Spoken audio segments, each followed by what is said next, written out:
Hello, this is Georgina Rose, part-time esoteric content creator and part-time surfer of the Enochian Aethers, and welcome to the Darling YouTube channel. This is a channel where we discuss magic, mysticism, the occult, and everything on the fringes of religion. And in this video, we're going to be discussing two common terms you'll see, what they mean, or are they kind of just bullshit, their history, and how they can be applied. And that would be the right hand and the left hand path.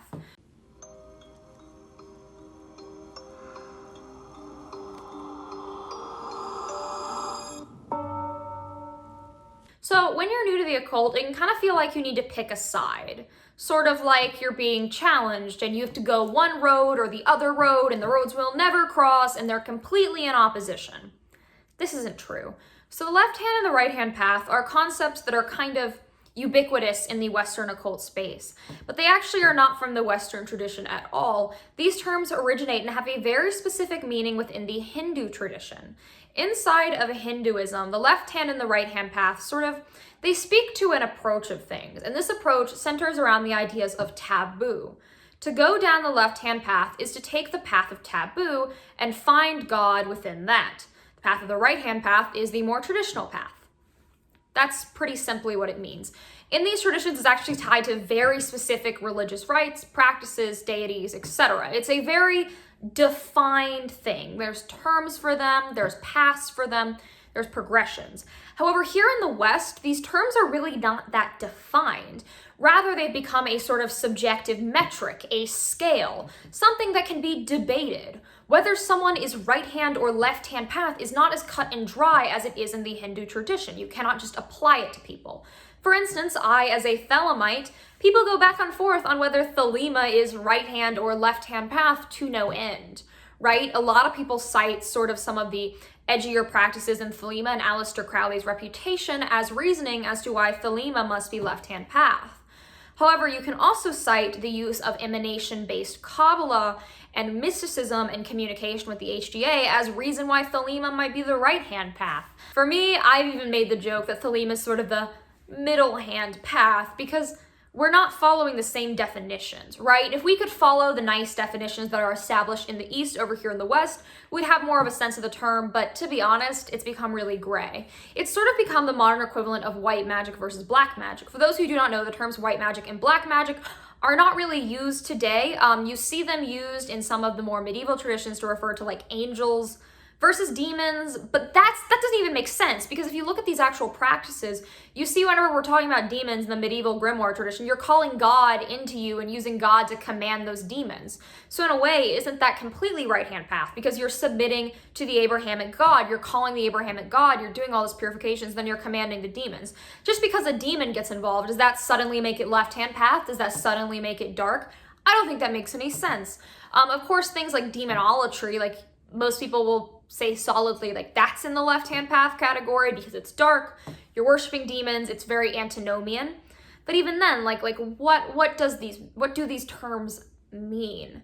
I've noticed probably one of the better ways of explaining this, because as I've said before, they're not super defined, would be whether you're sort of seeking annihilation or apotheosis. So apotheosis, or as some people on YouTube like to call it, becoming a living God, is essentially following the ego, centering the self and your spirituality and trying to lift yourself up to the position of deity. You are not groveling, you are not begging, you are not worshiping, you are uplifting the ego, uplifting who you are to the peak. And then through that, you are becoming sort of your own deity, you're not bowing.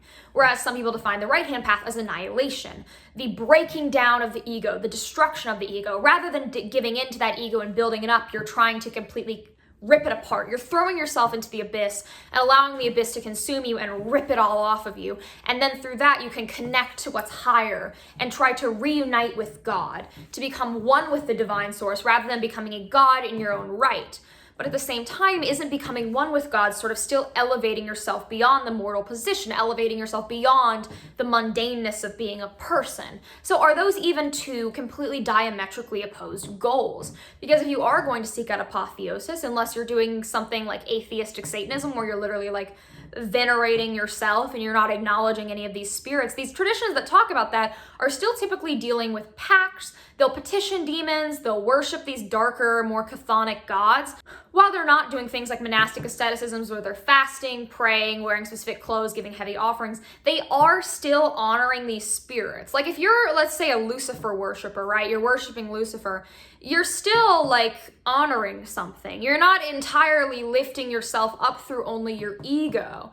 Whereas on this side, I mean, once you've united with God, how are you different than becoming a god yourself? Sure, you as an entity has been sort of dissolved into this oneness, but you are in that case still doing a sort of apotheotic task. Another way that people will define the sort of difference between these categories is whether or not you're doing sort of more controversial practices, right? We're talking like sexual practices or like ritual drug use. But ritual drug use is one that sticks out to me. I was thinking about this the other night.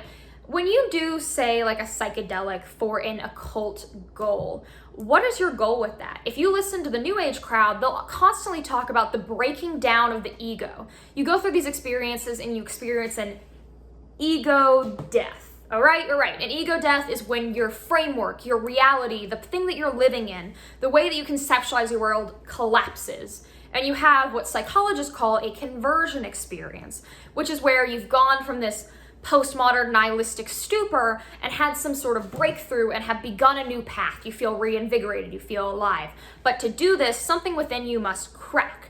As I've spoken about a little bit, when people seek out big changes in their life, it's typically when something's going wrong. So let's say you're having like a very nihilistic life, you do a psychedelic, you have like an ego death, your entire worldview collapses, and you feel like you're reborn and you go down a new path. In essence, how is that left hand? If we're using these apotheosis-based definition, that is actually a very annihilation thing. You're annihilating yourself. You're breaking yourself down. You're growing through that pain. So in reality, these practices are truly the epitome of the right-hand path because you are destructing the self to become one with the divine. When you take one of these entheogenic experiences, you have in essence done the fullest thing.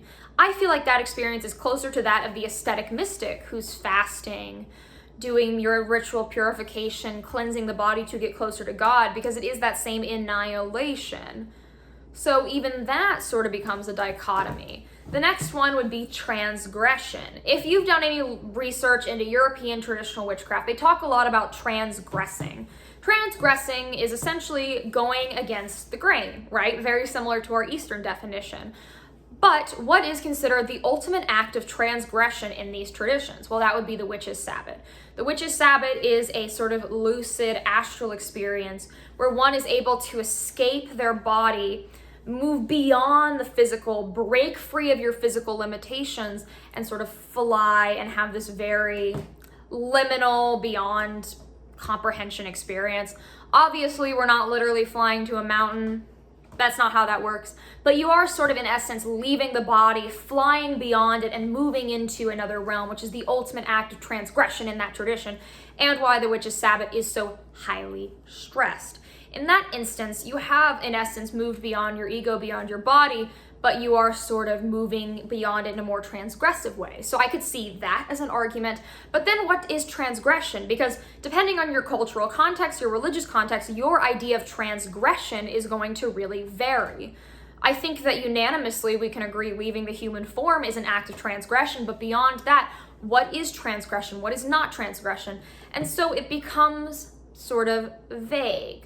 Another definition I commonly use is whether people engage in hedonism or asceticism, whether they follow strict religious rules, like let's say in the Jewish tradition where you have to follow things like kosher regulations, dress modestly, stay inside on the Sabbath, or if they can live completely freely, sort of like how in a lot of pagan traditions, specifically ones with a Dionysian bent, you're allowed to, engage in free love. There's no restriction on the substances you can use. You can live however you want, as freely as you want.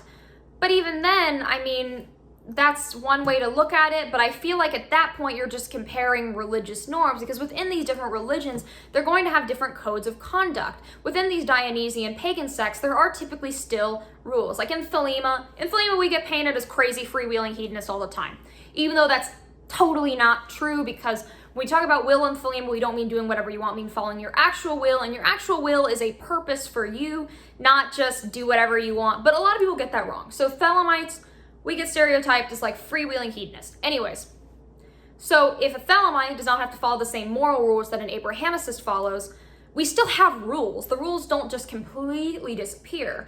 We still have to follow will. We still have to do our ritual work. We still have to do these things. There's a track, there's a progression, there's still things you have to do. So I truly believe every religion has rules, even these very antinomian or kind of transgressive religions. We're talking about demonolatry, Luciferianism, Satanism, all that stuff.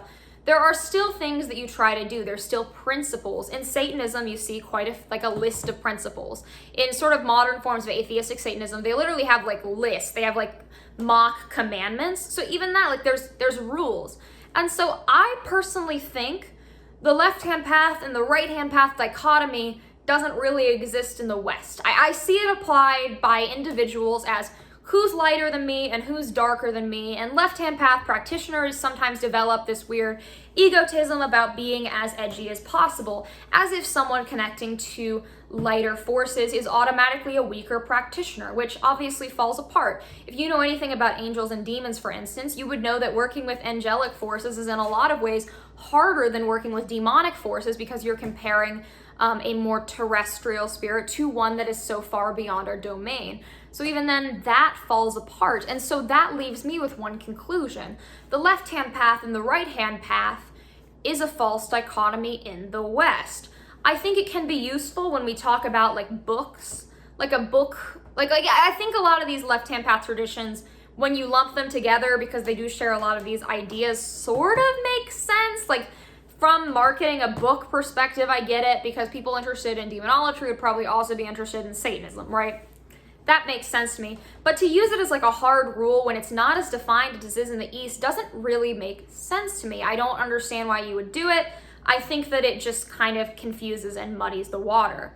I think if we're going to continue to use these terms, we should return to the East, return to the traditional definition, and base it around taboos.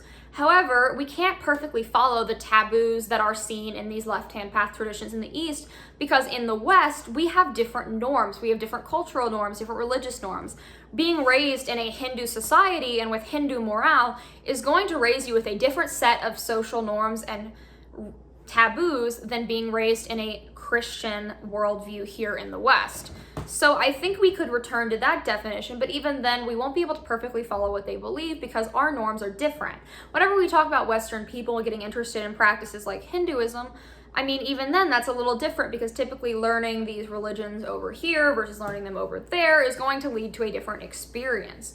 So because of that, I think if you want to use the term, that's fine. I think some traditions we can pretty easily put, like we kind of have a consensus that traditional witchcraft, demonolatry, Satanism, Luciferianism, those are left-hand path. And we kind of have a consensus that Wicca, light workers, New Age, whatever, that's right-hand path. But I feel like beyond that, like the practices that are sort of in the middle, that you can do both healing and harm, because even in the traditions that are pretty clearly on one side or the other, there is going to be healing, there is going to be harm in either one. I think it can get a little messy. I personally am not a fan of the term, because in reality, benefic and bane grows on the same branch. In the words of Western alchemist Paracelsus, everything is a poison, it just depends on the dose. So I think that's a better way of framing it. And I think there's nothing wrong with blending the two. I think you can both annihilate yourself and honor the divine beyond the physical form, and take power in the value of transgression and taboo. Because when you are transgressing, there is an intense occult power to that. There's a symbolic ritual power that creates this intense feeling. But there's also so much value in aestheticism, in connecting to what is above us, connecting to something higher. So I think there's no need to pick, but rather blend the two into a combination that works best for you and for your individual tradition. It's not black or white, it's somewhere in the grays. So if we're gonna get into Witch Tumblr 2017 definitions, I think we're all gray witches. So like, comment, subscribe, ring the bell, join my Patreon for extra videos, early access, ritual guides, and more. You can find me on Instagram, TikTok, Twitch. I stream every Monday and Tuesday from 7:30 to 10 with Warrior Witch Nike. I host Magnolias and Magick on all podcasting platforms, and that has a Patreon where you can get extended shows, pre-shows, and more. I'm on Telegram, I'm on Instagram, I'm on Twitter. I'm literally everywhere but Facebook. Find me places, and you will never need to transgress again.